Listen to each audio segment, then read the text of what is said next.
पाप करूनी पापी म्हणे सैरा वैरा पळतय र. अरे काय काय केलं भल्या माणसा देवाला सार कळतय र.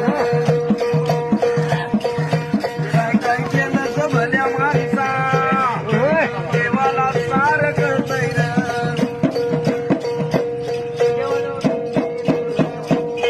तुझी सावली तुझा पासून कधी दूर होतच नाही. तू केलेले कर्म सोडून जात नाही. अरे शांती तुला ते झोपू देईना दिंड तुझला छळतय र. काय काय केलं भल्या माणसा देवाला सार कळतय र.